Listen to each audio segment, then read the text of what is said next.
So, guys, welcome to episode 8 with Office Hours with J&L. Can you believe, Liam, 8th episode? I'm excited about today and kind of nervous about today because there's a lot that's been going on over the last couple of weeks in our country, especially with the assassination attempt on former President Donald Trump, which I find interesting. And then everything that's going on within our country, outside our country as it pertains to Israel. But today's going to be a little different. You and I are going to go back and forth discussing the implications of the assassination attempt. We'll talk about historical context, like what's happened in the past, you know, especially with the last, I think, assassination attempt was Reagan with John Hinckley, who shot him in 1981, I believe. That was the last one. And what it did to his administration. And then we'll talk about today and the implications to our country, to what we call the conservative party, and then go from there. How does that sound? Yeah, no, that all sounds great. In fact, it's interesting. I wouldn't have thought immediately to raise Hinckley and Reagan, but there is a good reason to do it. One thing that should stand out about this, and it affects politicians in general. I mean, there's always a way that you can, that something like this ends up helping. I mean, you saw that too. Like, I mean, look at the strength of Johnson's landslide in 64. It wasn't just that people were terrified of Goldwater. There was broad sympathy in the country around Kennedy's assassination. It always has some kind of effect, regardless of the type of politics. What I will want to get into later is what is specific about going after the head of a fascist movement, because that has peculiar implications as well. But in this case, we can definitely see, and quite honestly, and I'm sorry to anyone who's very disappointed about this, I know I am, I think Trump basically won re-election because of that. I don't think that it's going to have a significant effect on turnout, on sympathy. It will have an effect in the same way that it massively increased Reagan's political capital. It let him push through a number of things early on in his administration that he would have struggled to do. I mean, a lot of his tax reform stuff, where he slashed everything. He had a Democratic Congress, House and Senate, and overwhelmingly so, not close like ours often are, and they still passed it. The attempts like that do give you a great deal of political capital. And people are afraid to challenge that. You can kind of see that in the way that Biden immediately suspended campaigning. People are afraid to challenge somebody who's just gone through something like that. Something traumatic, right? Right, yeah, something traumatic. But there's something very specific about those kind of an attempt on somebody's life politically that makes it difficult to argue against them politically, especially for liberals. And tying it back to Reagan, looking at his popularity definitely increased. Inflation at the time, I think, was 13.5%. It dropped it to roughly around 5+%. You can also see that it helped move his economic reform policies, although he was a sitting president versus a former president. But I think in terms of popularity, to your point, and the sympathy that it garners is somewhat similar. Would you say that? Yeah.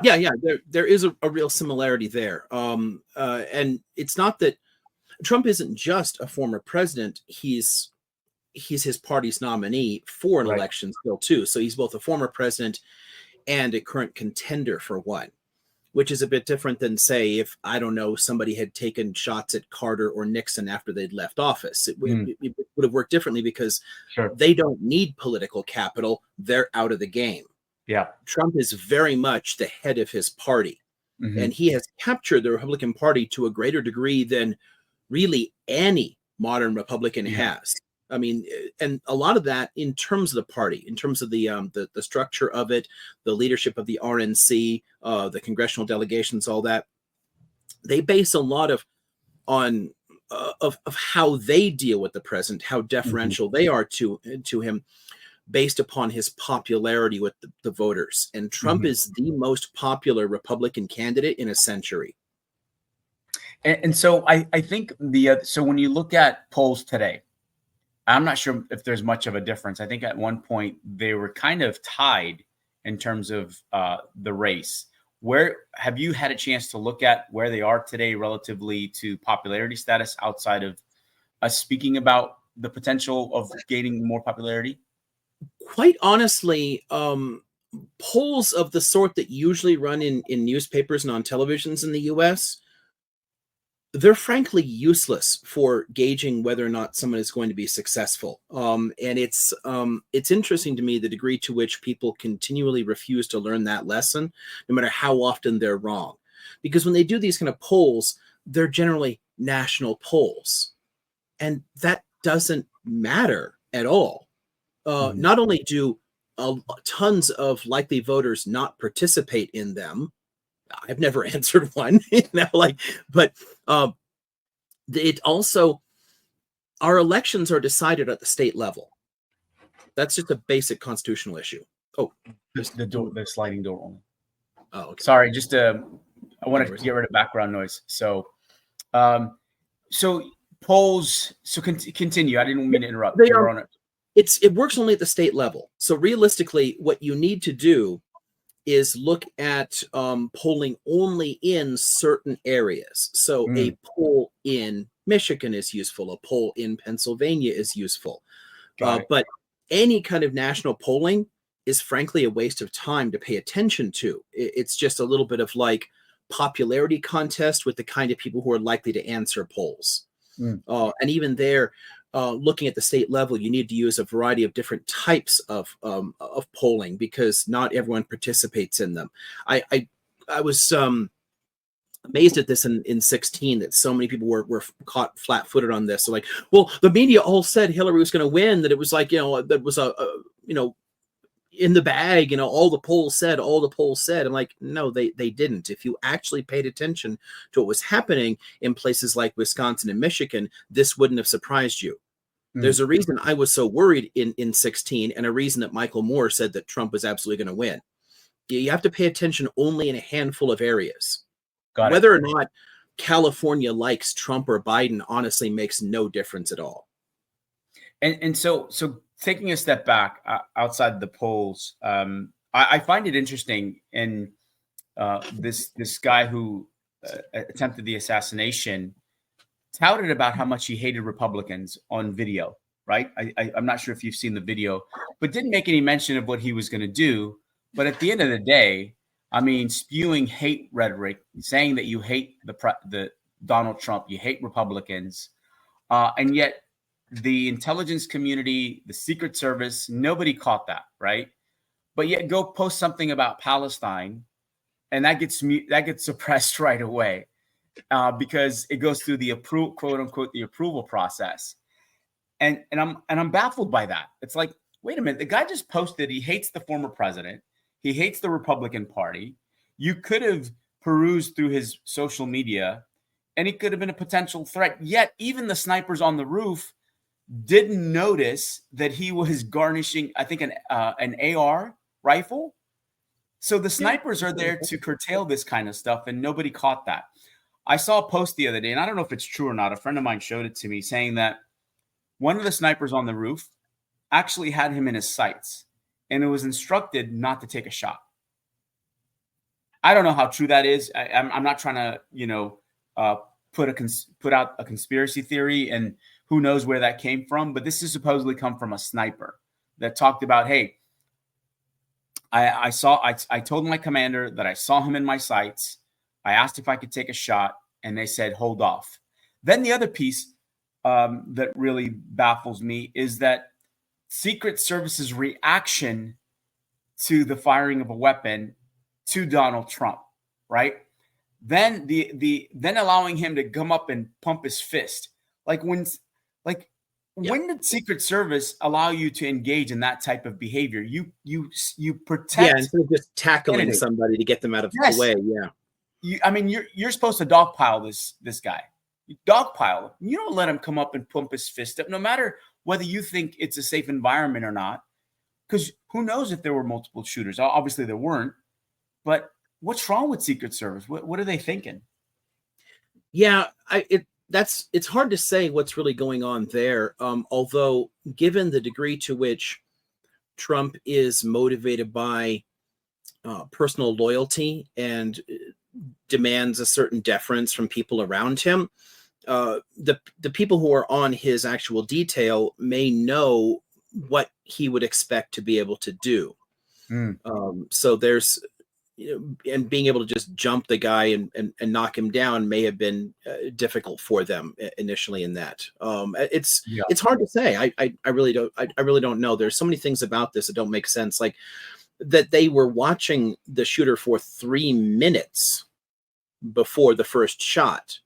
That's plenty of time. I mean, hell, if they didn't want to just take him out from a distance, they could have sent someone up to find out in 3 minutes, Well, and apparently someone was, an audience member saw him climb up to the area he was taking the shot from, which I find interesting, and nobody did anything. And 3-minute reaction time is pretty slow for Secret Service.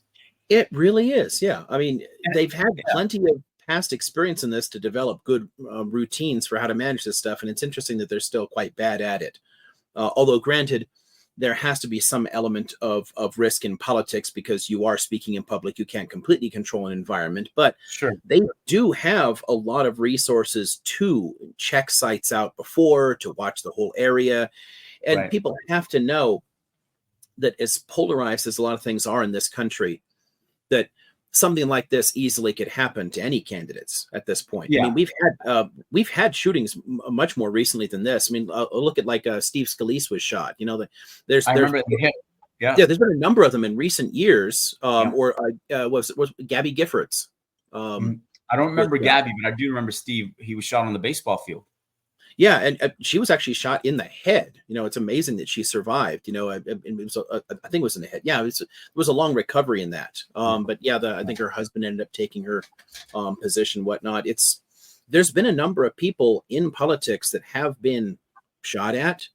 We really should have a better handle on how to manage this sort of thing. You know, and not least, honestly, we should find ways to tone down the polarization. But this is an inevitable consequence of the direction our politics has been going for a long, long time, though. By the time you get to the 1990s, honestly, our politics were so polarized that things like this were really inevitable. Yeah, there's just no way around it. I mean, there's such irrational hatred dumped on the two parties back and forth, attacking their candidates, regardless of how close they might be on any given position. People are always quick to jump on things. I thought it was hilarious that some of the far rightists are now saying that, God, it was, what's his name? That neo-Nazi Fuentes was saying that, the Israelis did it. It was Mossad who took a shot at Trump. Those conspiracy. Yeah, I mean, it's insane given that Trump is far more pro-Israeli right than even Biden is. And Biden's bad enough, but you know, the kinds of things that they'll run to, all they're doing is they're looking for every possible way to blame it on somebody else rather than actually dealing with the core problems. And that kind of like blame game is just a reflection of how polarized our society is. And that's always been the case. You know, find the blame game. I think you mentioned something earlier about like the Secret Service adhering to the needs of the candidate. And you said it, but look, being in the Secret Service is an inherent risk, just like working for a bank is an inherent risk, right? Something at some point is going to happen to impact the people's lives adversely.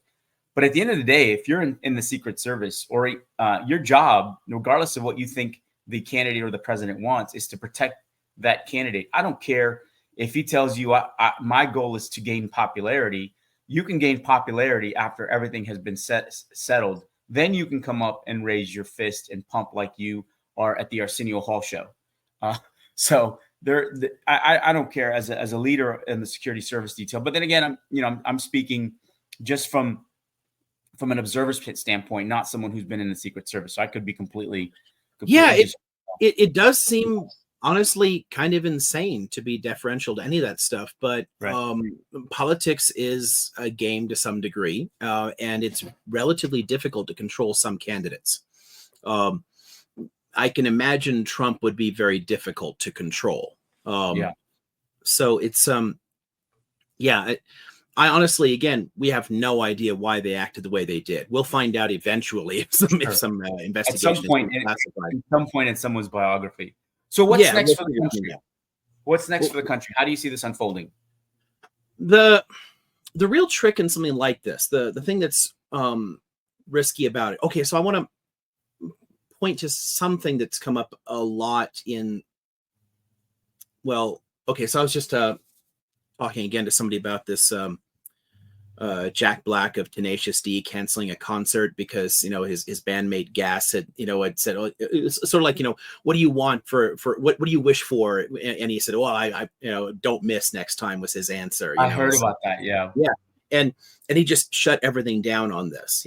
That kind of joke, though, right, that's really common. I have seen dozens and dozens of memes about this already.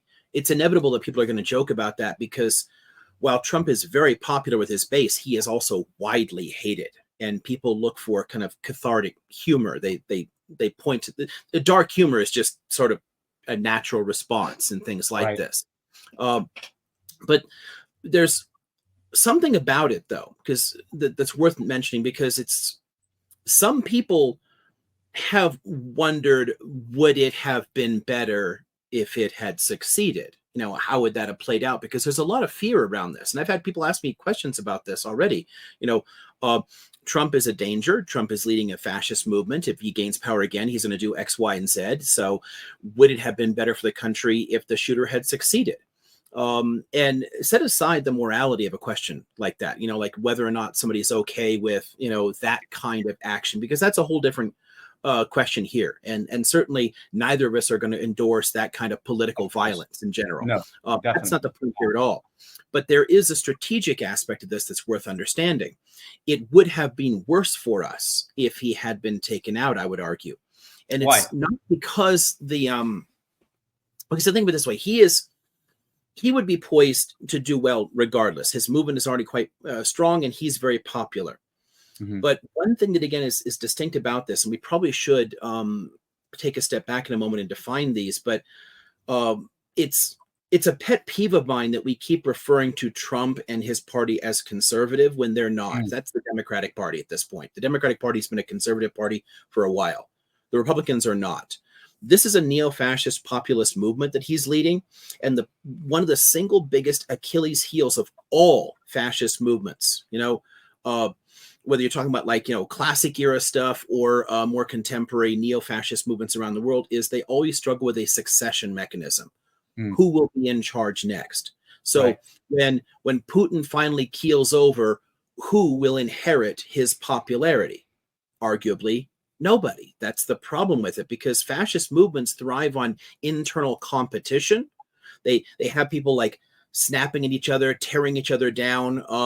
So usually by the time you get to the end, there's really nobody. All of the top lieutenants that Hitler had, right?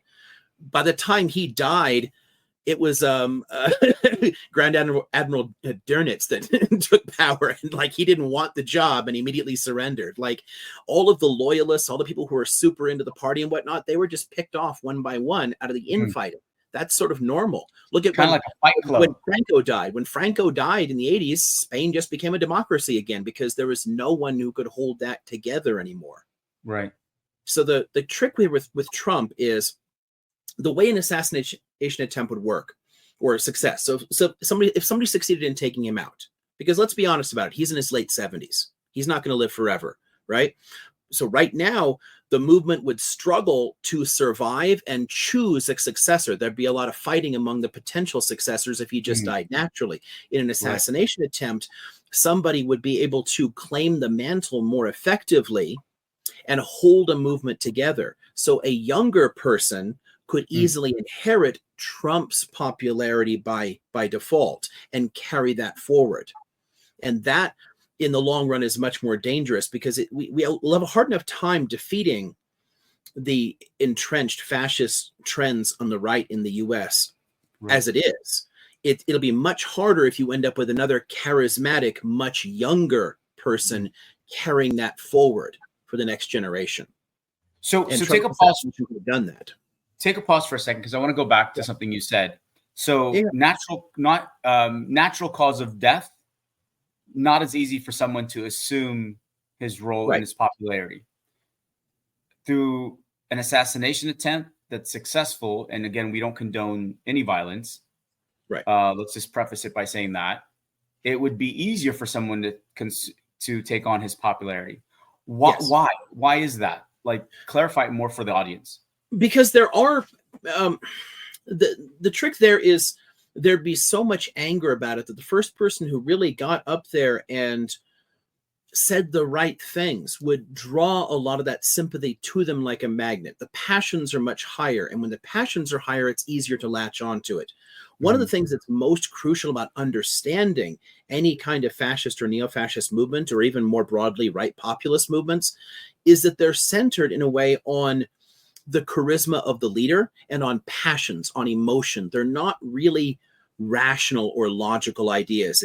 I always laugh with, like, you get the Ben Shapiro line, facts and logic kind of crap. That's not really what motivates this kind of politics at all. It never has been. Fascist movements thrive on spectacle, on big rallies, on parades, on like patriotic displays. It's whipping up your emotions. It's trying to get you, and like, you want to cheer. That's what drives them forward. And nothing gets a crowd more whipped up than the kind of emotions you see when somebody gets taken out very suddenly. It's completely unexpected in some horrible, tragic way, right? Again, look at things like the successful assassination of Kennedy, right? What did that do to the country, the massive trauma around that? Kennedy actually had real struggles with his popularity, and he barely won the election in the first place. And yet he became a saint in his assassination, and everyone forgot all the terrible things about him they didn't like. They forgot what a hardcore Cold Warrior he was, that he almost got us into a nuclear war, that he really amplified the move into Vietnam, everything else, suddenly everyone flips it all around. Oh no, he totally would have gotten out of Vietnam and gotten us peace because he was so great. All of that is a kind of false memory in a way. It's created by the emotions that come it's from the recency effect. People remember the recency effect, right? The memory is the recency effect. The most recent thing that happened is what they attach themselves to. Is him being cut down in his prime, that's it. So he becomes a sort of hero, right? And you lose sight of everything else. And then you start, your mind starts filling in all these things to make him even more of a saint, because we want to see martyrs in the world. Why do you think martyrs are so important in so many different religious traditions in the world, right? Why do we hold them up and sacralize what they did? Political martyrs are the same basic psychology. And what would happen here is there would be a political martyrdom. His movement would be in shock and traumatized. And then you have somebody like Vance who would stand up and say, like, I will carry on Trump's legacy. And he was already, we already knew he was going to be the Veep contender beforehand. It had already been, the news was already out. So there already was a potential successor waiting in the wings who is much younger, who would have stepped up, and the crowd would have latched onto him as a way of dealing with their grief. They would have latched onto his words as a way of processing their grief over it. And that would have sustained the movement in a way that the natural death of a dictator never does. Got it. Good. Thanks for clarifying that. So now, again, a failed attempt. We're pushing forward. So you talked about, don't define his party as a conservative party. It's a Democratic party. We talked about the fact that they're a neo-fascist party. What should the audience know in terms of the direction of our country now that we economically, we still have relatively high inflation. Still, cost of goods are expensive, although inflation is reduced. What do you think that's going to do to our country? Yeah, honestly, a lot of the major problems like that, especially the economic ones, people always want to believe that their party is going to fix things. But with the two major parties that we have, it's not really possible to fix it at all, because they're both complicit in exactly the same neoliberal economics. There's at the end of the day, very little difference between them. There's minor shifts here and there, but nothing that's actually going to genuinely change the direction of the country. Mm-hmm. I mean, realistically, since the 1970s, they've all kind of been on the same Chicago school economic page. And I don't see that really changing. Honestly, one of the only things that's interesting about the Trump movement is the degree to which he tries to play the populist, although he still is most interested in preserving the basic neoliberal structure that made the filthy rich so much richer. But he tries to play the populist in a way that tons of Democratic candidates have tried to do that. But none of it has actually been serious for a very long time. Like, not since the 60s has it been serious from anybody, those kind of ideals. Bill Clinton initially ran as an economic populist, but he governed as an Eisenhower conservative. Obama did the same thing. He campaigned as a populist and he governed as a neoliberal. So what they say and what they do are different things, but they all say things. And when they say things, people get excited and they go out and they punch that ticket for the other candidate, thinking that it'll change the economy. But it doesn't, because we've been on the same general trajectory downward for 50 years now. And this is something you can see in every country, every single country that has embraced neoliberalism, from the US and UK all the way to places like Israel. Standard of living falls. You end up with a small chunk of the population, your top 10% get richer and richer and richer, and everyone else is falling. And this is a long-term problem that we just don't deal with. I mean, the last few decades, the bottom 50% of this country have lost more than $1 trillion worth of wealth, like literally gone down. We're just not paying attention to that. But the frustration is something that demagogues like Trump can really take advantage of in the way that, some staid conservative like Biden really can't. He can't beat the drum the way a Trump can, who's pumping his fist in the air, saying, I'm looking out for the little guy. I'm looking out for the left behind guy. He's not. He's part of the problem, but he is saying something that will resonate. Yeah. Where stood out the most, and I think his tax plan expires in 2025, when he cut corporate tax rates down, I think, to 21% for a lot of these large corporations. The upward changes don't expire. The slash and like the whole wealth tax stuff, all that kind of stuff was permanent. What expires is the things that actually helped some people, some lower income, some middle income type people. Like us. Yeah, like you. Honestly, no, it hurt me immediately. I mean, my taxes it didn't help me either. That's what I'm saying. It shouldn't have, because what it did was we can no longer write off California's taxes on our federal bill.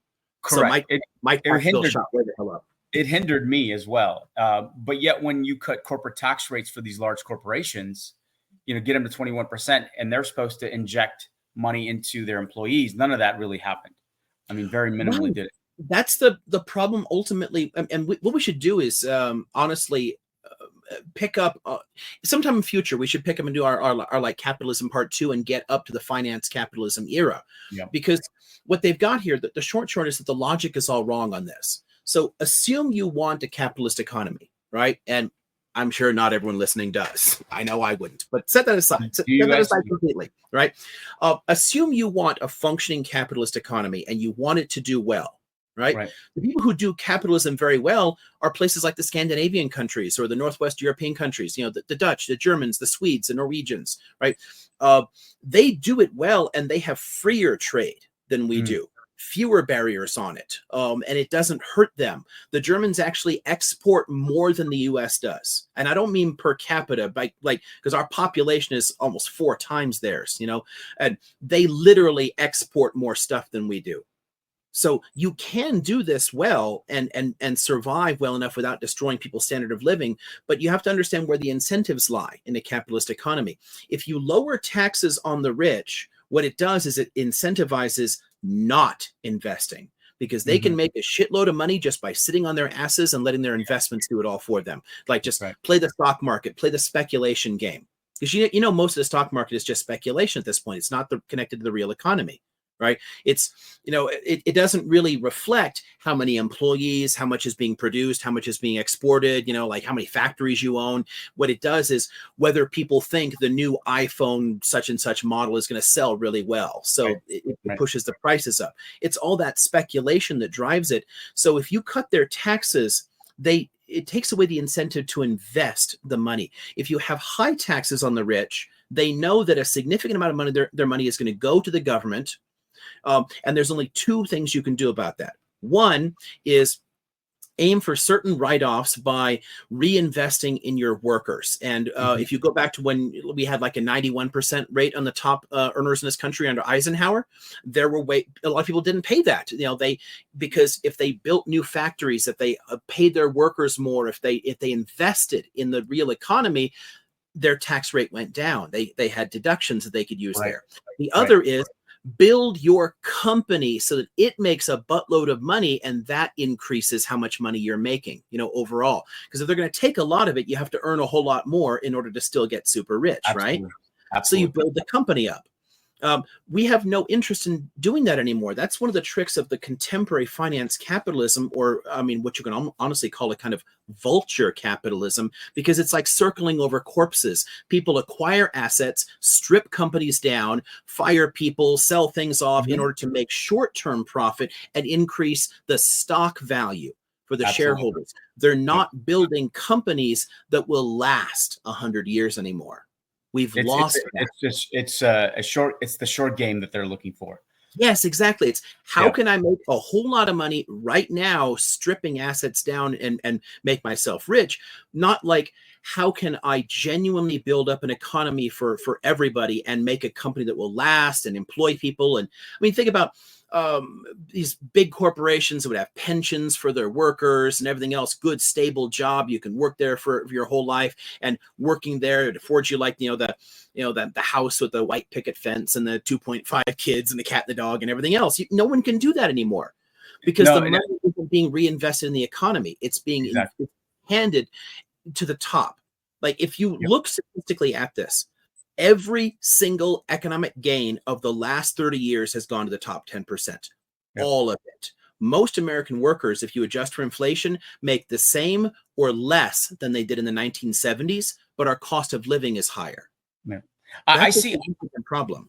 The way I see corporations, the majority of the money is going to C-suite executives, right? To your point about the short game, where you want to maximize your revenues, and you talk about you're in it for all the stakeholders, which you're really not. And then at the end of the year, as a C-suite executive, not only are you making $1 million to $2 million a year in just base salary, but then you're earning about $24 million in grants, $24 million in bonuses. Yet let's just use a bank, for example. Your teller's making $20 an hour working in California. How in the hell are they going to survive? Yet you're making $30 million a year. They're not. And ultimately, they don't care if they do. Ludicrous. This is true across the board in this country, and it's why we have been in steady decline. This ultimately it's in the nature of neoliberalism to do this. This is what it actually creates. And we have 50 years of hard data from dozens of countries that have done this, and it has had the same negative effect everywhere. When they tell you, if I cut taxes, the economy will grow. I always remember that old Peanuts cartoon where like, what was her name? Lucy is like holding the football and asking Charlie to come and like kick the ball, and then she always pulls out of the way and he like falls. Oh yeah, I remember that. No, this time I won't move the ball. It's like, this time when we cut taxes, it'll actually help you. That's a bunch of BS. One of the reasons it works as an anger point especially for conservative voters, for your harder right-wing voters, and for a lot of the middle class. One of the reasons this works so much is that our taxes have actually gone up considerably since the 60s. And every time they cut the taxes, what ends up having to happen is that states have to raise taxes, counties have to raise taxes, cities have to raise taxes, because they've all lost the money that the federal government would have been dumping on them before. I mean, why do you think our university system has gotten so expensive? There's less money being dumped at it from the higher levels, because those agents, they don't have the money for it anymore, because the tax base has been crimped. I mean, in California in particular, the whole Prop 13 or whatever, like that cut the property taxes on Hollywood and Disneyland and all these massive corporations, that it's very difficult for us to afford things. Like the UC and Cal State systems were completely free when they were created. And that is a significant economic boon to people. If anybody can go and they can get the skills and they can get out there and do things, and you don't walk out with like $100,000 in debt, then you are better off. The entire economy is better off. When people graduate in massive debt, they've just become serfs. Working off that debt, you're not really, it's no longer a path to social mobility. You know, it's a never-ending cycle for these. Years ago, the U.S. had already fallen to 27th place in social mobility. It's harder to get ahead in this country, and we used to be at the top. Well, good call out. So let's pivot back. Yeah, for sure, because we really need to look at this at in another episode on, you know, continuing our capitalism discussion forward. But it is relevant here, at least in the background, you know, so it wasn't too much of a tangent, because the economic problems are used by the two parties to keep people locked into it and keep people hating the other side, because you're going to say, well, the other side is always doing this economic damage to you and we'll fix it. Everyone wants to claim that they're the ones making the better economy when they are both making it worse. But there are some things that are very specific to neo-fascist movements in the way that they use the economy that we should talk about. Talk about those. Share that with the audience. What are some things that stand out to you that people should know about as it pertains to neo-fascists and the economy? Yeah. Okay. So let's take a short look at this. Like, we'll try to keep this as quick as possible. But I want to walk through a basic definition, because I think one thing that gets tricky about this is that a lot of people throw around the word fascism polemically, right? They use it to mean anything they don't like. Oh, you're for censorship, therefore you're a fascist. I'm like, I don't know. Louis XIV of France was pro censorship. Dude wasn't a fascist. Like, censorship's been around forever. It's like, so don't use the word inappropriately. Use it appropriately. Facebook blocked my post, they're fascists. Like, no, that's not how this stuff works. Like, it does have a meaning, but people tend to just use it very casually for any kind of authoritarian policy. But there is something very significant about a more recent turn toward right-wing populism around the world. And we can see this in Russia and the Philippines and Brazil and in France and in the UK, here, I mean, all over the place. There's huge and growing right-wing populist movements that we really should be understanding as neo-fascist, because it changes the way you deal with them. It changes the way that you would argue against it or fight back against it. A lot of the problem that you're covering up your growing hair.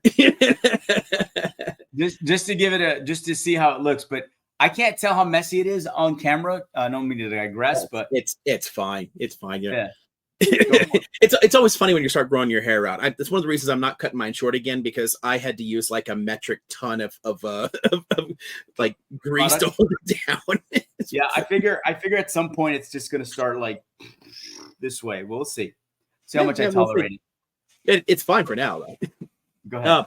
But yeah, the strategies that you would use to oppose, you know, a conservative movement or a liberal movement or whatever are different than ones that you would use to oppose, say, a fascist movement or a communist movement or something. They're different because their politics are very, very different. So it affects the strategy. And frequently what we're doing is we are using the ideas and strategies that would work against conservatives when we're not dealing with a conservative movement. So understanding what this really is does kind of matter, I think. The way I do this in classes is because fascism is much more of it's much more of an emotional commitment, and I'll get to this in a moment, than it is a well-reasoned philosophy. Most political philosophies, you can lay out reasoned arguments. Here are the philosophical reasons you should do this. You know, you can walk through this, and whether they're convincing or not is a different issue, but you can lay out careful arguments for it.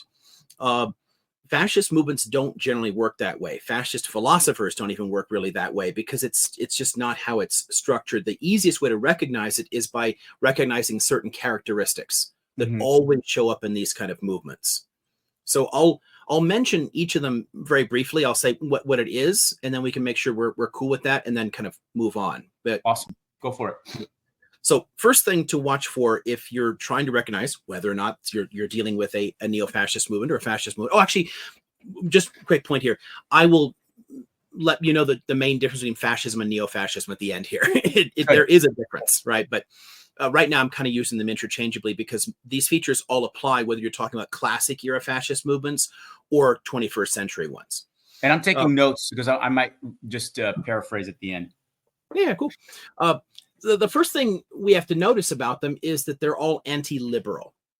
And to get that, you have to understand, like, liberalism means freedom of speech and constitutional governments, universal human rights, that kind of stuff. It has certain moral ideas. Liberalism is about a kind of limited government and entrenching certain freedoms for people. When you are arguing against universities, newspapers, talking about how don't trust them, listen only to me because the lying press, the liberal media is lying to you, that kind of thing.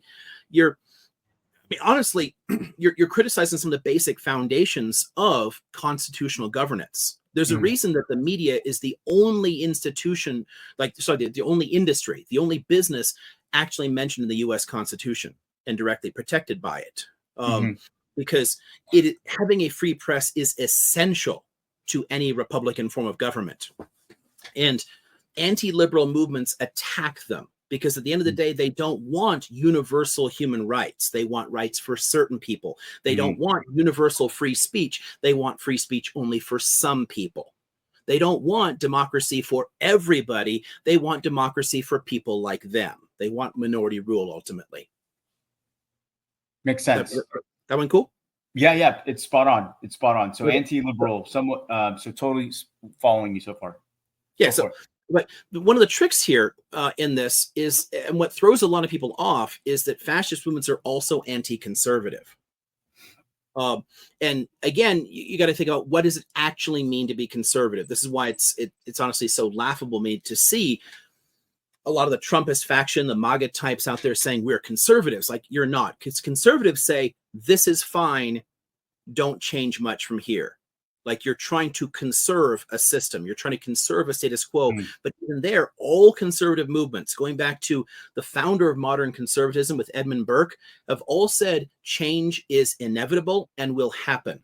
But change should be slow and managed, and it should pay attention to tradition. What fascist movements are actually doing is talking about how society is degenerate. It's collapsed. It's gone the wrong way, and we need to go backward to something, to some bygone age. And it's always a sort of like romanticized vision of it because it never really existed, but you're trying to restore past glories. You're trying to defeat degenerate movements in the contemporary world. What they want is a radical regeneration of the nation. So fascist movements are inherently radical. They're proposing much more significant changes because you're trying to restore a kind of golden age ideal. Hence the name Make America Great Again. Yeah, exactly. Make America Great Again by going back to the 1950s. Like, it has this like idyllic vision of the past. So it's the key word here is it's inherently reactionary. It's pushing back against where we are currently and pushing back to something else. Where conservative movements generally aren't. Conservative movements, again, are for slow, managed change and saying this is okay. So think by example, you remember FDR, right? Yep. He was elected 4 times, right? And then Truman finished off his 4th term and then won his own term. So that's 5 elections in a row that they've won on the New Deal. 5 elections in a row have been won on this ideal, right? So by the time Eisenhower runs and wins, Eisenhower runs as a New Dealer. And he tells anybody, if you're opposed to the welfare state, if you're opposed to Social Security or the New Deal, you're not really an American anymore, because this is the new norm. It's conservative to say this is fine, but keep the pace of change slow. A reactionary would have said, destroy it, tear down the New Deal, like go back to where things were. Eisenhower didn't do that because Eisenhower was actually a conservative. Make sense there? It does. So that's one thing there is to understand that, again, it's both anti-liberal and anti-conservative, if we understand what those philosophies actually mean. Good. Yeah, no, good call outs. Now, one thing that really is important in these, and you can see this in the resurrection of this term much more recently, and people like Trump calling himself a proud nationalist, and tons of his base and all supporters using the term nationalism. we tend to forget that nationalism is a completely different thing from patriotism. A lot of people just mix them up. They think that nationalism is just loving your country.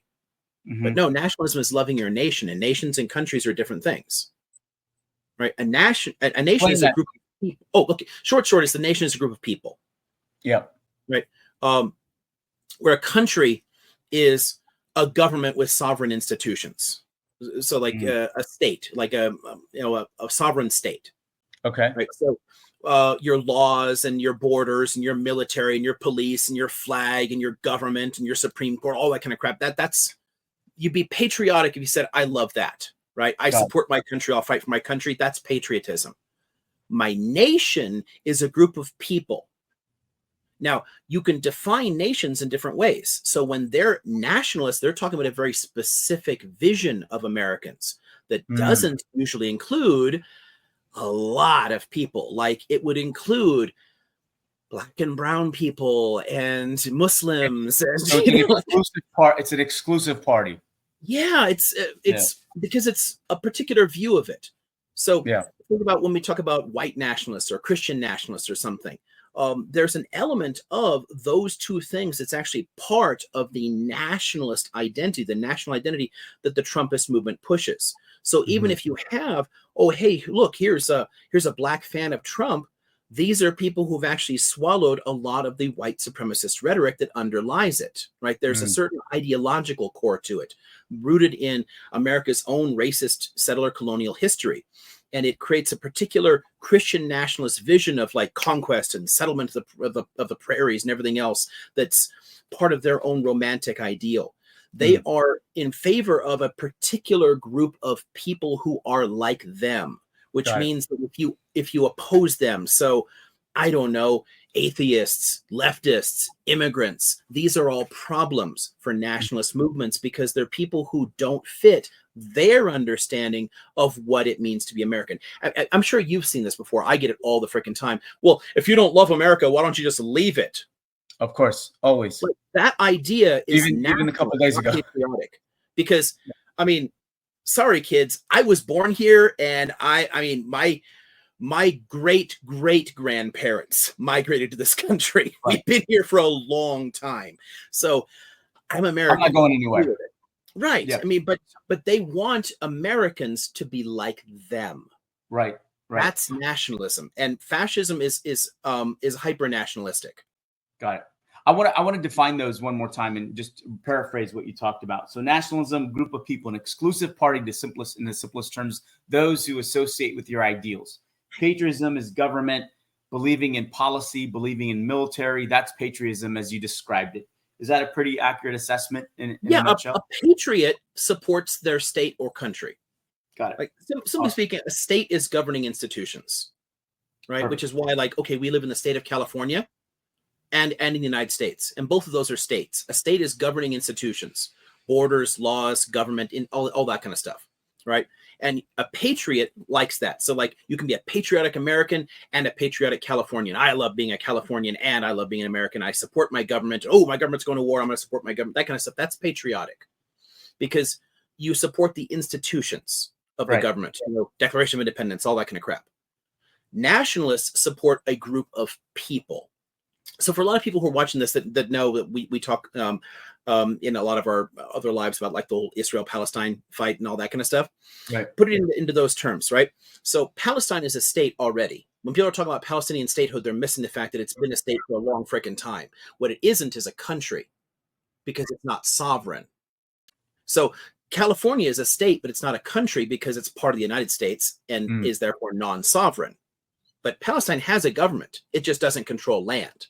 Right. But both of those, you can be patriotic to both states and countries, right? Because you're loyal to the institutions and the shared history and all that. But nations are just groups of people defined however you want, and you're loyal to a particular group of people. And generally, nationalist movements choose certain characteristics that stand out to them. It varies a bit, whether like a common origin, like an ethnic group matters, or language, or a religion, certain cultural things, common history. There's all kinds of things you can use. But you're defining the nationalist movement by loyalty to those specific traits, and that therefore it creates an in-group and out-group. So you can be inside the same country and yet hate other people inside it. Look at the way a lot of settlers in the West Bank actually oppose the Israeli government. Of course. Right? There's a couple of settlements in the West Bank where they actually take shots at the IDF if they come too close. Like, they don't like their government. They're Jewish nationalists. Got it. So Makes sense. That's what drives them, not a loyalty to the state. Awesome. So fascists, this is why you have so much of the attacking Democrats and leftists and whatever is disloyal and telling people to get out of the country. Well, we're part of the country, you know, like that doesn't work. it's profoundly unpatriotic to take those kind of attitudes, you know. Great. I'm reminded of like those 1950s, you know, Superman comics where he's like, you know, like Americanism is like, you know, accepting everybody and like, you know, trying to be very inclusive and all that kind of stuff. People forget that comic books have always been like woke as fuck. You know, when did comic books get woke? I'm like, when they were created. Exactly. Back in the day. You're always like protecting everybody, you know. But yeah, most nationalistic, and you can see this in the Trump movement. The way it's not only using the word, but it is explicitly talking about a very particular vision of what it means to be American. And when you do things like, I want a complete ban on Muslims, like, gosh, that seems pretty un-American here. Like, Thomas Jefferson had nothing bad to say about Muslims. Like, this has always been part of our history. And he's emboldened to say that. I mean, like, his movement, as he touts it loudly. And honestly, things like that. This is one of the reasons that it's such a long-term process. You know, like the first significant far-right campaign was actually in 1964. You know, and when Goldwater ran, people took a lot of his policies as just straight up batshit crazy. So Johnson won in a landslide. But by the time you get to Reagan, a lot of it's been normalized. And that's the direction we've been on ever since. By the time you get to Reagan, you're already dealing with effectively a neo-fascist movement, but it still has certain elements of conservatism because there's generational change. You got to like play both sides of it. By the time you get to Trump, the conservative part of the Republican Party is gone, and a lot of conservatives have actually become Democrats. So it's a huge realignment. One of the things that drives a lot of this, and you can see this in Trump, you can see this in Reagan, you can see this in the Goldwater campaign, it's the conspiracy theories. Tell us more about that. Conspiracy theories drive neo-fascist movements. This is why the right-wing spaces after the shooting, they're all over the place. They're talking about this constantly. They're blaming everybody and their uncle about this stuff, because you have to have certain enemies, right? The Jewish media, or the deep state, or Muslim terrorists, or pedophile Democrats. Like, you remember the Pizzagate shit, right? Yeah. Oh, the Democrats have they have pizza parties, but pizza parties are really like kiddie sex, like gross stuff. Like, they're inherently nonsensical. Yeah. I remember that storyline a couple of years ago during the pandemic, as a matter of fact, even more so than anything else. Yeah, it's crazy how some of this stuff comes up, but yeah, it's once they're out there, that they don't really go away. So it was bad enough when this stuff was circulating around, like in the 2016 campaign, but it's still common now, and everyone just like reflexively says, well, all Democrats support pedophilia or something, and it's just like a common line. Never mind the fact that statistics show that you're much more likely to be abused by conservative family members and clergy than you are by, like, I don't know, random politicians or something, you know, Hollywood elites. You know, it's just not a thing. What drives a lot of them is you need to have internal and external enemies, but those enemies can't be real. They have to be some nebulous thing, because it has to scare you enough, but not actually be threatening. Look at the way that Hitler or Henry Ford used Jews, right, and stoked anti-Semitism. The goal here in saying that Jews control politics and governments and the media and all this stuff, it's not true. But if you campaign on that, you can say, I will save you from the Jewish menace. I will protect you from it. Right. You're the hero. But you don't really have to do much of anything in power. Like, they're not really a threat. You can just say you're doing it. I mean, did Trump actually change anything? Did he stop migration? Did he keep Muslims out? No, nothing happened. But suddenly, while he's there, everyone in his base felt super safe, because with the great leader in there, the conspiracies can't touch us. And only when he starts, it looks like he's going to lose. Oh, then the deep state is going to take him out. So then the 2020 election was like a deep state conspiracy to, steal the election or something. I mean, never mind that over and over again, conservative, like Republican judges, Trump appointed judges threw out all the cases because they have nothing behind them. Has it come out yet that Biden's camp tried to assassinate him? They've been saying it. Yes, it's actually a huge part of the right-wing discourse right now is that Democrats did it. Democrats are a threat. Therefore, it's open season on Democrats. They're literally calling for killing Democrats because Democrats will kill them if not. It is bizarre that I was talking to a friend the other day, and he says, "I'm telling you, it's the Democrats because they couldn't impeach him." They couldn't convict him, and so now they want to assassinate him. Right. Never mind the fact that, again, it only helps his party, but now that's beside the point. The thing about these and the way it plays into the anti-rationality of fascist movements is that, and this is something that I'm constantly trying to remind liberals of, especially when they're trying to talk about this, you can't present a logical, reasoned argument against a conspiracy because that's not how they work. So the next basic feature that you can see in defining fascist movements is that they're anti-rational.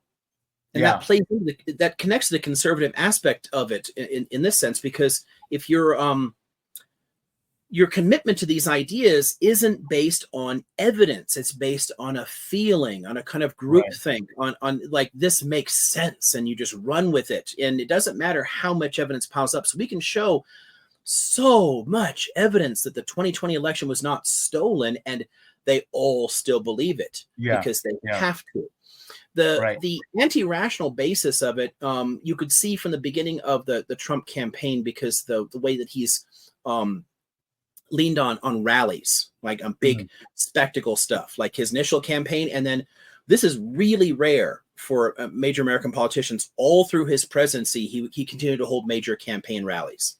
Like all throughout it, instead of spending time, like, I don't know, reading documents and governing, he was out there like whipping up crowds because it's the symbolism that draws people in. It's the emotional appeal. Think about the way classic era fascists, like these, like Mussolini or whatever, or Hitler, they used massive military parades and all their guys marching in uniform. Like the black shirts, brown shirts, all that kind of stuff. Like it's like he was promoting a movie. Every year. Yeah, it's the spectacle of it is a huge part of it. And out of that, when people are upset by that or they find it threatening or something, then what you do is you build a sense of grievance and victimhood around that. They're attacking us. They don't like us. Like they don't like our great leader or something. So you lash out at everybody else who's attacking you somehow. So when the world is genuinely terrified of marching black shirts, the response is to attack everybody and say, we're the real victims, which is, again, what the MAGA base does constantly. They make themselves the victims of everything because it's a part of the same basic psychology, right? The sense of fear that drives a lot of it. Sure. And at the end of the day, a lot of nationalism is grounded in just simple fear of change, fear of difference, fear of different people. Yeah, and I have a hard time reconciling with these conspiracies. I talk to quite a bit of people that have this idea that there's a conspiracy behind everything, whether it's this situation or the 2020 election. Yeah. And it's all opinion based, and then these black sites that they go to and listen to these people that spew the same type of rhetoric they want to hear, and so it validates their opinion. And how do you deduce it without evidence? How do you make a rational deduction of things that are happening without actually evidence? You can't. But you're feeding into the bullshit. Right. Yeah, exactly. That they're turning to people for that confirmation bias because it makes them feel that they were right to hear someone else say it, and then they use it as evidence. Oh, you want evidence? Here's this YouTube video. Like, that's not how evidence works. Like, that's just somebody else saying the same shit you did. That isn't evidence. That's just two people saying something dumb. I'm going to share something with you. Someone said the other day. So they were showing me a video of someone, And I said, well, that's just a conspiracy. That's not true. And I won't mention who it was. And no, it is true. I'm like, how did you find out? Well, I saw a YouTube video on it. I'm like, well, that's not evidence, man. And no, it's true. Let me show you multiple pictures. Pictures are not evidence. You know, there's nothing proving what you're accusing this person of doing, other than a YouTube video and a couple of folks doing a podcast, quite honestly, and expressing their opinion about what happened without actual evidence. And so, but you know what I find interesting too, Liam, is like, man, at some point I just say, all right, whatever. You can go ahead and this is not going to change your opinion. So I really try to cut the conversation short, because I don't want to exert energy on that type of conversation, because in that moment it adds no value. Yeah, and honestly, it's very difficult to help people out of that. You really have to lean on the kind of cult deprogramming sort of techniques. There's no way to have a reasoned conversation and draw somebody out of a conspiracy. People have to do it themselves. Yeah, it's a very difficult process. But the reason that they're so popular, and this is honestly a long-term problem. It's one of the reasons that the classic era fascists got in power in the first place. They all used conspiracy theories. The problem here is that the world is very complex. We're far more interconnected than we ever were, and we have been for a century now. Ships go everywhere, planes go everywhere, the internet now, radio, television, it's so interconnected. There's constant changes. It's scary to people. And it's too much to understand, right? And not only do most people not have the time to spend, a lot of their life reading and studying stuff, they don't have the energy, they don't have the freedom to do it. Like you're stuck working, taking care of family, whatever here. So what we do is we look for an easy answer. The Cliff Notes version. The harder thing to do is to say, you know what, this is complicated and I just don't know. Yeah. And to be okay with uncertainty is difficult for a lot of people psychologically. It takes a lot more emotional strength to be okay not understanding something and going on. What people want is to feel that they're smart, they're in control, they can control their whole lives, and they know what's happening. They know the truth. People looking for certainty are the ones who fall for conspiracies, because it gives them that truth in a nice, simple package that anybody can understand. So it doesn't take a lot of effort. And the way I see it, it's instead of engaging in the research, reading the book, you go straight to the Cliff Notes. That's the idea. Yeah, and worse than that, you often go to extraordinarily dishonest people who are lying about the Cliff Notes. I mean, none of this is new. Like, I've got a bunch of because I study political psychology, right? So I'm looking through, like, Ann Coulter writes all these books, and she's got tons and tons of footnotes in them, right? Endnotes, she puts them at the end. But if you go to her endnotes and you look up her sources, and I've done this over and over again, looking through this stuff, frequently the articles that she's citing contradict what she's saying. But there's a footnote that talks about that topic, and all people need to see is, look, there's a note here. So she did work, she did her research, so I can trust her, and they run with it because it validates what they want to believe already. Because she puts a footnote, that gives her credibility. Yeah, and it doesn't matter if they're just bad, So there's a lot of the research that floats around out there is just genuinely terrible. But people count on that kind of that pundit class to lead them. And that's very similar to the political class we deal with, again, neo-fascist movements. The next feature here is the charisma, right? And whether you're talking about the pundit class or the political class, it's basically the same. You have to draw an audience in. You have to give them something. You have to be a bit of a showman, right? Sure. You have to captivate your audience. Yeah, there's something about, like, your Tucker Carlsons out there that will suck people in. I don't get it, but it works for people, and it sucks them in, and it reassures them in a way. And you get this a lot of times with the great leader. This is where, like, we mentioned the succession mechanism at the beginning, how it's difficult to transfer that power. It's because people invest so much in the great leader, right? Think about, okay, this is one that honestly confuses me, that's still so common all the way to the present, and it affects the entire political spectrum. There's a lot of people who still think that Hitler was some genius, that he had a plan, and that he led a very organized, efficient German government. The German government under Hitler was astonishingly incompetent. It was running the country and its economy into the ground. It's honestly one of the reasons for World War II was that if they didn't launch a war, they were going to lose power. It was all going to collapse because they were systematically destroying the economy and people were getting angry about it. You've got the constant infighting here. And what Hitler himself would do is he's kind of like Trump in a sense that he wouldn't actually make a lot of decisions for himself. He would go with the last person who talked to him. Like oh, I just saw this on Fox, so now I believe that, and just go with the most recent thing. He would give very vague directives, Hitler would, and then leave it to the subordinates to figure out how to do it, and none of them really knew how to do it, so they were all like improvising, coming up with a new way to do it, and then it would come to him, am I doing it the right way? And he'd be like, yeah, bro, that's cool. And then the next guy would come along and say, that guy's doing it totally wrong. He's fucking it all up. Yeah, this is the right way to do it. And he'd be like, yeah, bro, you're doing the right thing too. And he would leave them to fight it out among themselves. Like it's all charisma. It's not competence. There's no actual skill there. I mean, Hitler's literally a high school dropout. In the same way that like Trump bragged about cheating his way through college, like they're not really thinkers, but they count on their ability to talk, to sway a crowd. And then they tell you, I can look out for you. Everyone else is lying to you. Trust me. Yeah.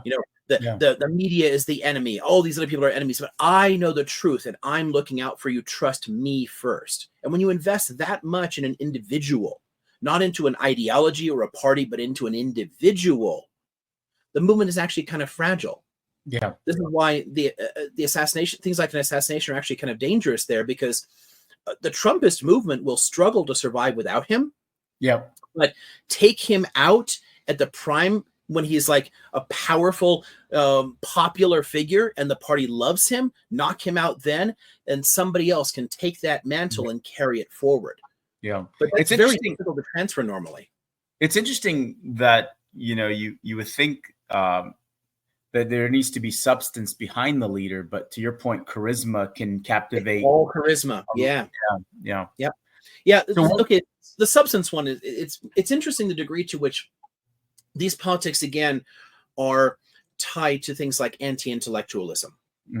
So the universities are Marxist indoctrination factories that just lie to people. Right. Apparently, we're all Marxists. I've somehow never been a Marxist, but I guess I'm a Marxist to them. Whatever. Like, it's just, we're all just brainwashing people. But what it is it's, again, rooted in that same basic fear, a fear that they might be wrong, that they might not understand something. So when all the experts stand up and say, hi, this is blue, and then no, it must be red. And you just systematically deny that, because to accept that it's blue means that you've been wrong all along. Right. And how could that happen? Experiments about that, like the way the peer pressure works there. You ever seen those, where you get an entire classroom of people to all say the wrong answer, on a very obvious thing, and next thing you know, the person who's being experimented on, I'll accept that. because they have to conform. Right.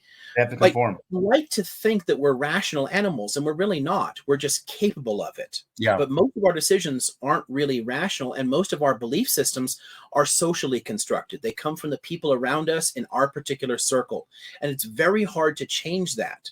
If I were to suddenly change my political beliefs, then I'm ostracized by my friends, my family, my social groups, all around there. I have to challenge every part of my life, re-examine everything. It's very hard for people to do. So they get carried along in these movements, and it makes it very easy to believe the charismatic leader who's telling you all the professors are lying to you. Yeah. And it takes a strong person to be able to deviate from conformity, right? I mean, it's not easy. It's difficult, yeah. So where do we go from here, Liam? Where do we go from here? What's next? The last thing, just to finish off where this at least is as a movement. The last three are somewhat easier features. I'll just kind of gap through them, because one of them is actually a couple of them are a bit less relevant overall to this. One is the corporatist aspect of it. And people tend to misuse this word a lot now to think it's about corporations, but what it's actually about is about restraining worker power. restraining unions and whatnot, creating bodies that would actually speak for the workers. So when somebody like when a right populist figure is telling you, I'm looking out for the little guy, I'm looking out for the average Joe, what he's asking you to do is to hand him the authority to speak for you, rather than say like a union speaking for people or people speaking for themselves. You know, that's the corporate power that fascism talks about. It's passing power to these other bodies to actually represent people. And it really is rooted in the eighth feature, the populism of it. Populist movements are, was that?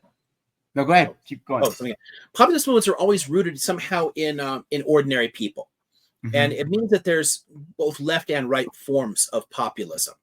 So if somebody is basing their political career on appeals to the common man, the left behind, the forgotten man, you know, like a silent majority, like the working class, whatever. If you're talking about ordinary people, you're dealing with populist politics in some way. But right-wing populism always has a kind of fear-based, nativist, racist sort of element to it. It uses a lot of like dog whistles around this, and it has answers to the different economic woes. So a left populist is going to say, the economy is very bad because of this, that, and the other policy that we're doing wrong. We have to fix this stuff. We have to like get more like, I don't know, economic democracy, more money into your hands here. But the right populist is going to say, well, the economy is bad because Mexicans are taking all your jobs. Right? They're somehow simultaneously working so hard that they take all your jobs, and yet they're also lazy welfare bums that take all the public money, and that's all they come here for. Like it's like Schrodinger's migrant or something. You're simultaneously super lazy and super hardworking. But the point is that we're blaming somebody else for it. Right. Right. It has the same basis in talking about the concerns that ordinary people have, but it shifts blame to a group that you can attack. And that has been a central tenet of Trump since he announced in 2015. You know, like remember when he was first announcing his campaign, like the Mexicans are not sending us their best, they're sending us rapists and, you know, drug dealers and everything else. Like, yeah, it's all about trying to scapegoat a group in order to deal with the actual concerns of ordinary people. Right. But at its base, it tries to appeal to ordinary people. This is one of the reasons that you can't, it's so dishonest when people try to connect like classic era fascist or Nazi movements to like left-wing politics. When people say like, oh, the Nazis were socialists. They absolutely weren't. They were right-wing populists, right? And right and left-wing populism are quite different. They have in common an appeal to the working class, but that's it. The last one's we don't really need to deal with here, but just to finish off a definition for anybody who's watching here, neo-fascist movements always have an element of misogyny in them. And that misogyny frequently shows up also in elements of like homophobia, you know, transphobia, things like that. There's a reason that the Nazis like, you know, burned a sexology institute that was studying gay and trans people, right? But it's also attacking women, like Mussolini, when he's trying to gain power in the first place, is like, you know, support me because I will send all those women back to the home so they can be barefoot, pregnant, and cooking for you, and not actually competing with you for jobs, right? And you see that in a lot of the base for Trump actually comes out of the feminist movement, right? You see a lot of, what was that? Right? And in Trump as well. I mean, a lot of the statements he would make are misogynistic. Trump himself is deeply misogynistic. Yeah, like I mean, the dude is like basically a pedophile rapist. He's the kind of person that they should be complaining about. I mean, he used to brag on things like the Howard Stern show about going into like the Miss Teen kind of like, you know, USA type pageants. You know, like going into the dressing room to look at like teenage girls who are getting changed. Like, that's the kind of shit that they're saying they don't like, but they're fine with it when he does it. But they want to say like, I don't know, you know, your Joe Biden must be a pedophile or whatever. Like they want to shift it to somebody else. But like the misogyny is a significant part of Trump's own appeal because his own base has been primed to be hardcore anti-feminist and anti-LGBTQ. And they ride on a lot of this stuff. And when you put all these pieces together, and you can see that the movement here fits all of the classic features, you know, of fascist movements. The only difference you're looking at is the distinction between fascism and neo-fascism. And this is where the neo-fascist movements, what they tend to aim for is what we can better call a managed democracy rather than a military dictatorship. This is why people today can say, well, Trump isn't a fascist because he's not wearing a military uniform and calling for like an army takeover, although they are calling for putting troops on the streets and whatnot. But set that aside. They're still looking for minority rule through elections. Look at Putin, for example, right? There's regular elections in Russia. They're just rigged. I mean, when you get 120% of the vote, you kind of know it's rigged, you know? Like but something's amiss. Right, but the myth of the democracy actually helps to insulate them from criticism. It makes it harder for people to say, you're a fascist. And like, well, no, look, it's very different. This guy was wearing a military uniform and we're not. So therefore, we're not fascists. Well, it's all the same politics, but instead what you're trying to do is capture the institutions of a republic and use it to shield the movement in a sense. To take away some of the criticism. It would be easier for us to have dealt with a lot of the movements around the world, a lot of the far-right populist movements, if we could say they are inherently anti-democratic and they want a military dictatorship. A lot more people will be like, yeah, that's bad. We shouldn't do that.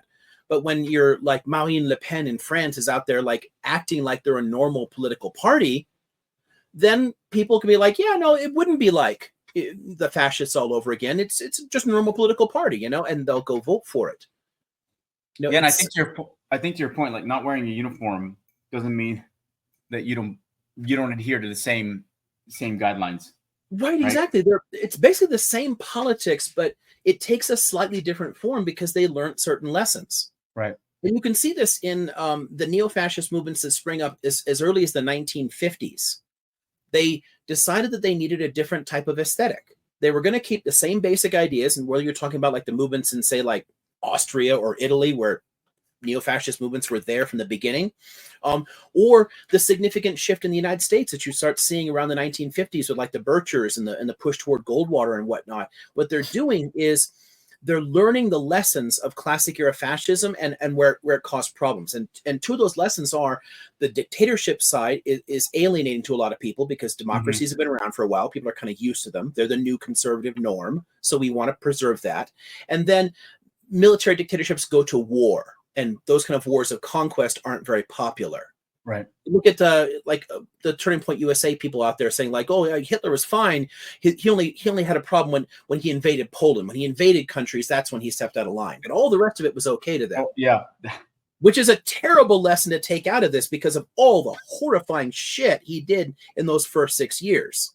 And it wasn't only until he went to Poland that he did some crazy right, shit. Exactly. I mean, they opened concentration camps immediately.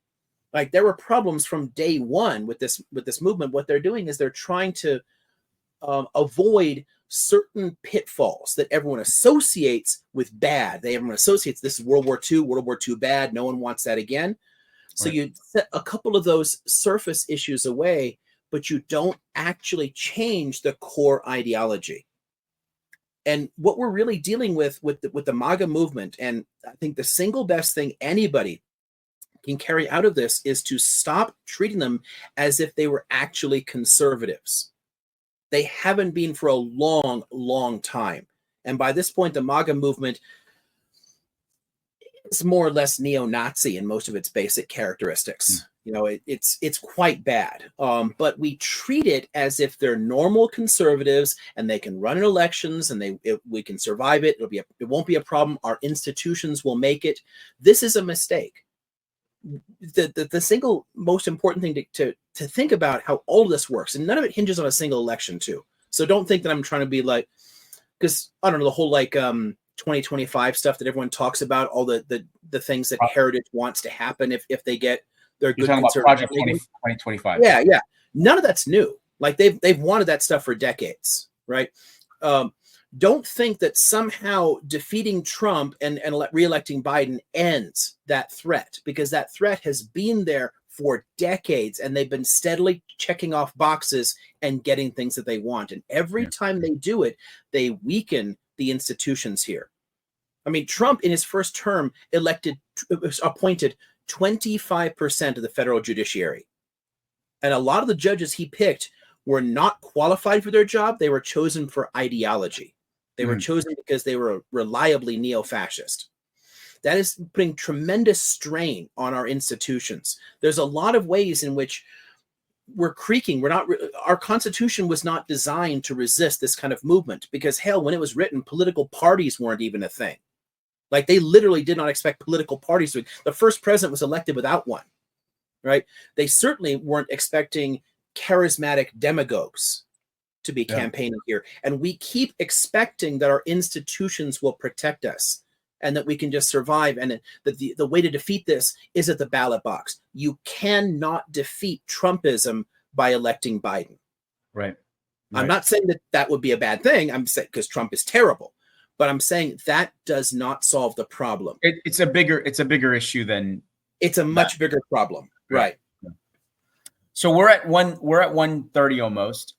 You have anything else you want to cover before we wrap? Yeah, no, yeah, exactly. With the clipping a little bit off at the beginning, we're like a hour and 15, hour and 20 minutes. Yeah, so we're about like where we normally wind down. Yeah, so I think honestly that's a good closing point here, and note that it's something we can keep coming back to and talking about what we can do about it, where we can go from here. But we have to understand that none of these things are ended by an election. Picking the other party can't fix it, when realistically the conditions that we're in today have been created by both parties, and they're not going to push back against it. We have to do a lot more to change the circumstances so that you can start peeling people away from it. If you argue against people who have a belief system like this, if you're telling them you're wrong because of X, Y, and Z reason, you're giving them a nice logical argument, but you haven't changed any of the circumstances, they're not primed for it emotionally. They can't hear it. It doesn't matter. Right. And it's difficult enough once a movement gets this bad. Like, if we had managed to deal with this more effectively in the early 80s, we could have nipped this in the bud.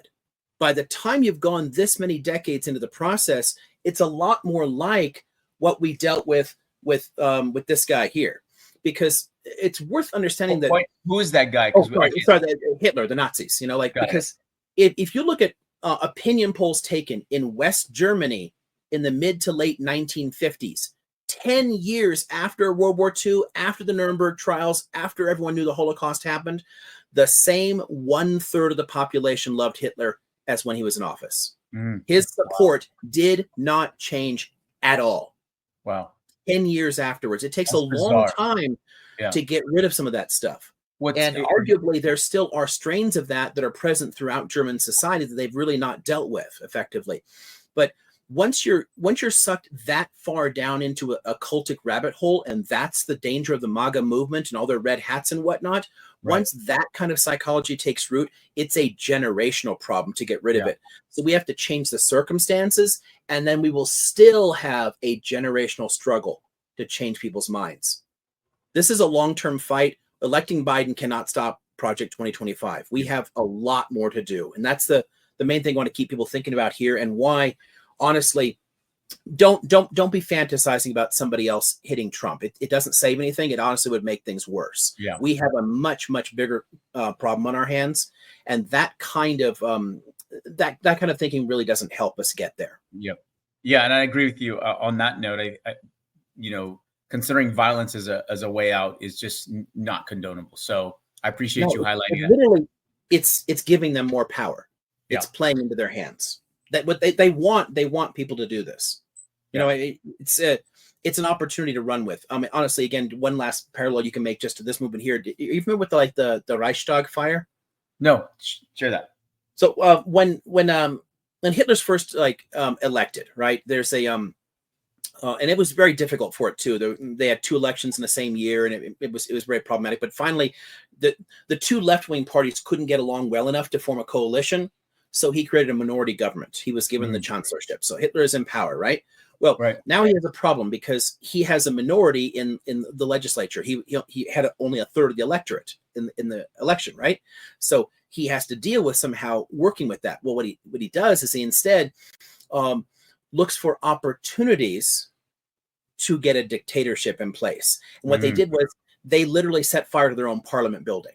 They burned the government building down and then blamed it on left-wing terrorists so you could pass these enabling acts that gave him temporary dictatorial powers to save the nation from a threat to peace and stability, right? And what did he do? He created concentration camps and started arresting all the leftists, right? What movements like this want is something like that. They want a Reichstag fire moment. They want something that they can blame on the other side and use as an excuse to push through a dictatorial ideal. It's to move their agenda forward. Right, which is why it doesn't matter the fact that this shooter was actually a registered Republican. If they can blame it on Democrats and they can say Democrats did this and Democrats caused this, then when they get Daddy Trump into office, then they can look for their own enabling acts and they can save the nation by outlawing people, like by attacking them that way. Well, I think to that point, going back to the Reagan's assassination attempt, you saw his policies, because he garnered sympathy, economic policies, at least in that sense, were moved through. And here, to their agenda, an assassination attempt will help their agenda move through. Will help his agenda. It's exactly. It will help him to hold Congress, right, and to move on the Senate, and it will help him to pass a lot of these terrible ideas. And this has happened over and over again. I mean, look at what W did after 9/11. All the stuff that went into the Patriot Act was already there. I mean, it's a massive bill. I printed it out when I was trying to talk to a bunch of engineer friends about this and tell them this is bad. It's this freaking big. It's huge. Yeah. They didn't write that overnight. They worked on that for years as a laundry list, but they had no way of getting it through. This attack allowed them to steal a lot of our civil liberties, and we have never gotten them back. Sounds like a bunch of opportunists. Well, yeah, that's ultimately the thing to watch for in all these kind of movements is, yes, they are looking for opportunities. And that's the danger of this assassination attempt, is that it increases Trump's political capital. Right. Well, thank you, Liam. I appreciate you going through that. It's a really good discussion.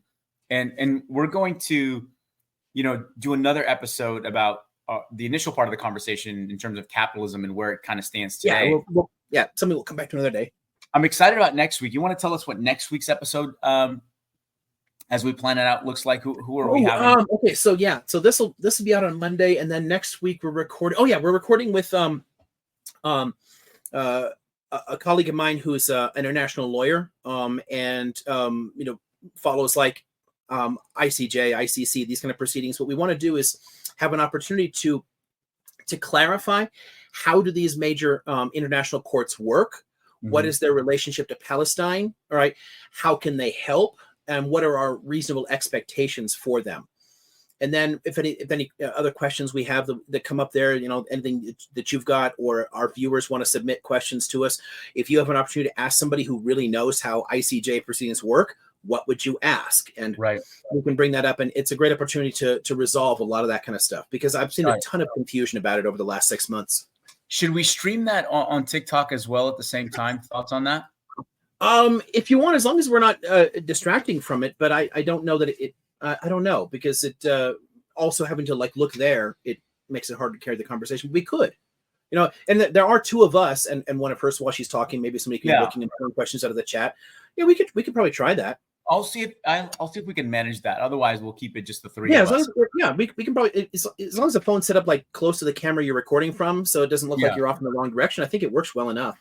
So okay, I'll test it out. Yeah, I do want to see, do people have questions? How can we help? How can we clarify how international law works and what we can do to actually, improve this situation?